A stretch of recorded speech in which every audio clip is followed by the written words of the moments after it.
Sulitnya mengurai kejanggalan demi kejanggalan di balik kematian Brigadir Yosua. Apakah karena ada kepentingan pihak tertentu yang sengaja dilindungi? Simak Kopi Pagi, saudara. Komentar pilihan liputan 6 pagi pekan ini. Kotak Pandora Brigadir Yosua.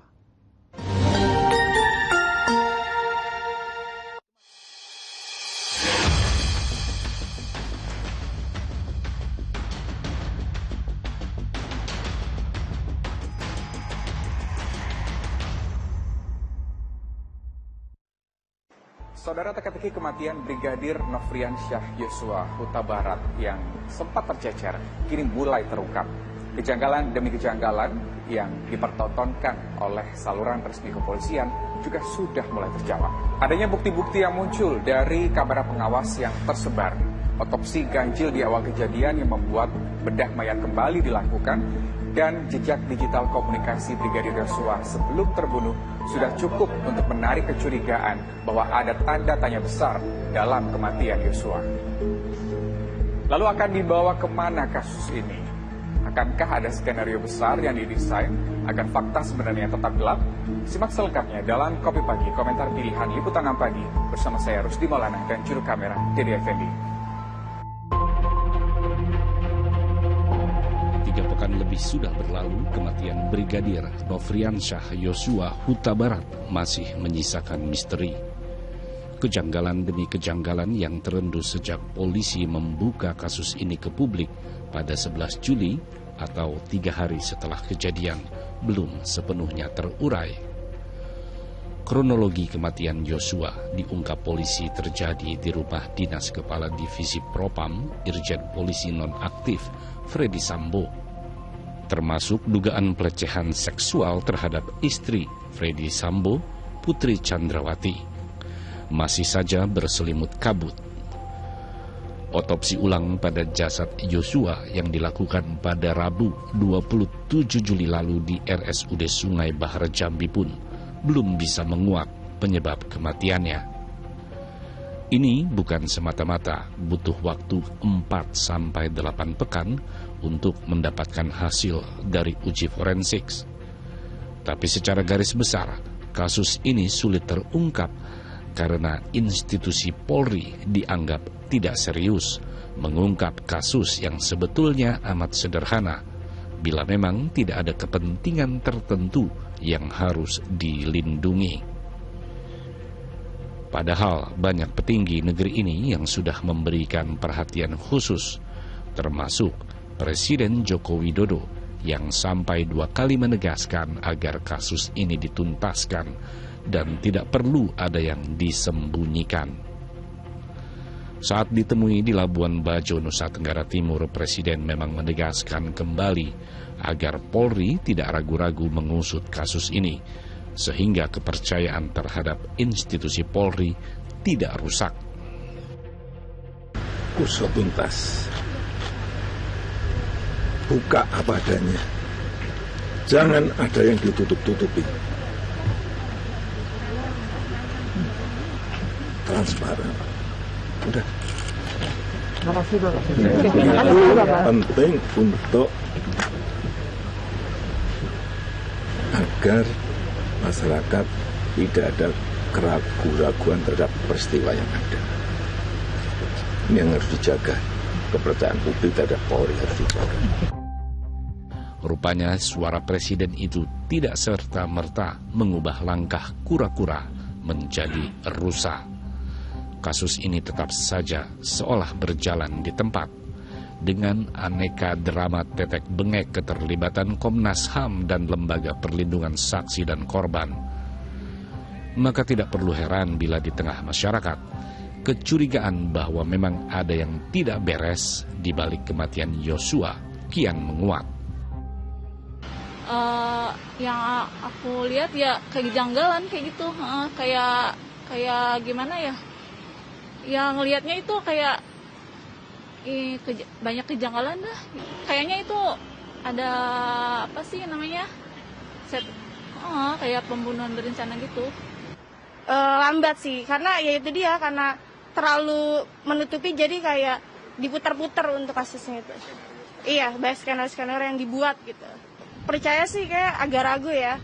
kalau soal tentang kayak gini, karena mereka pasti akan saling menutupi gitu untuk mengungkap suatu kebenaran gitu. Kejanggalan mungkin ada, tapi kan kita ngelihatnya banyak berita sekarang, karena banyak berita-berita, jadi kadang kita berpikir mana yang benar nih.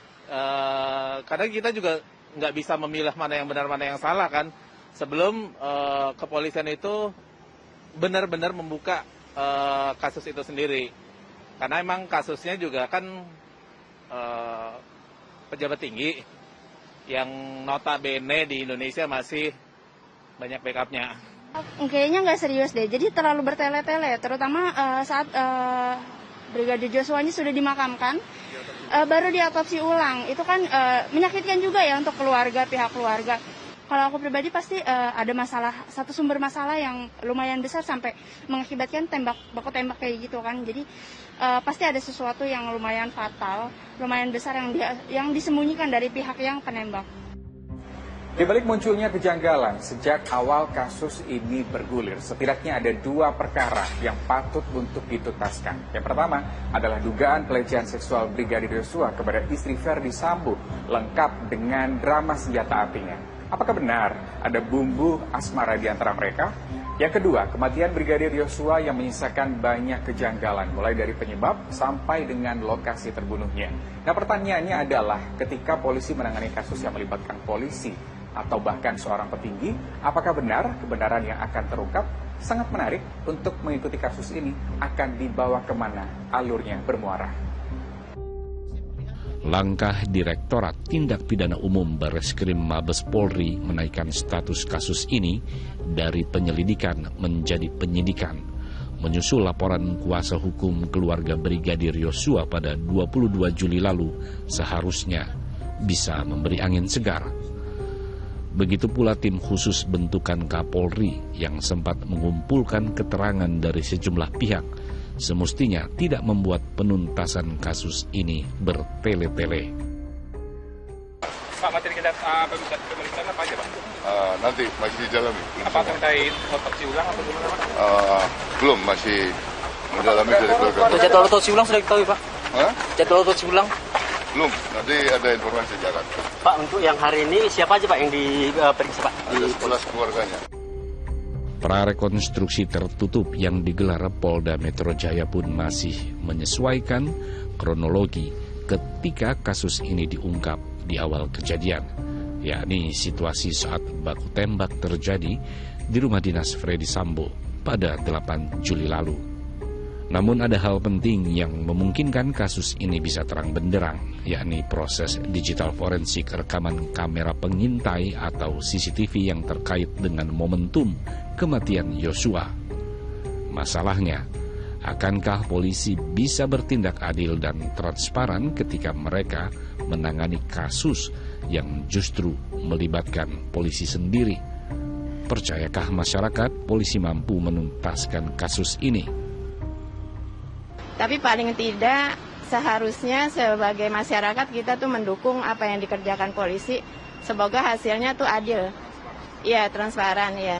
Dengan Mbak Dite sebagai sales advisor. Mbak, belakangan ini ada kasus yang melibatkan polisi dengan polisi baku tembak, akhirnya menimbulkan kematian dari Brigadir Joshua. Mbak melihat kasus ini tuh bagaimana? Kalau untuk menurut saya sih emang kurang jelas juga kan kalau alibi dari istri tersebut kayak kurang jelas, dan menurut saya kasus tersebut emang harus benar-benar diungkapkan secara terang benderang. Ya, sepertinya itu masalah intrik pribadi ya, secara personal dan nggak ada kaitannya sama jajaran kepolisian. Lebih kepada ya di masyarakat awam pun ada hal-hal yang mirip seperti itu yang terjadi. Ya namanya kita manusia kan saling berinteraksi dalam keluarga. Kepolisian itu nggak secara jujur, padahal itu sesuatu yang yang gampang diuraikan semuanya. Kalau memang dalam kepolisian itu ada kejujuran gitu, itu satu aja itu. Kalau emang dia jujur, membuka semuanya, semua akan selesai, tidak berlarut-larut seperti sekarang ini. Dan kasihan yang jenazahnya itu udah dikubur, diotopsi lagi, dibongkar, kasihan dengan keluarganya. tidak mudah merangkai kepingan-kepingan mozaik di balik kematian Brigadir Yosua.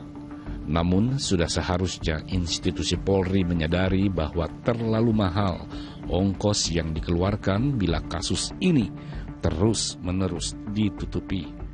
Sebab masyarakat hanya ingin Polri bisa menjadi institusi pengayom, bukan lembaga yang memproduksi sinetron. Kematian Brigadir Yosua menjadi pertaruhan yang penting bagi institusi Polri.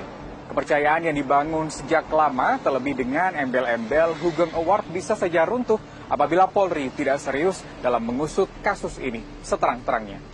Jangan sampai pula di kemudian hari, cepat atau lambat, kasus ini menjadi batu sandungan. Seperti kata pepatah berikut ini, sepandai-pandainya bangkai ditutupi, aromanya akan tercium juga. Demikian Kopi Pagi kali ini. Sampai jumpa di episode berikutnya. Saya Rusdi Maulana dan juru kamera di FND pamit undur diri. Sampai jumpa, salam SCTV.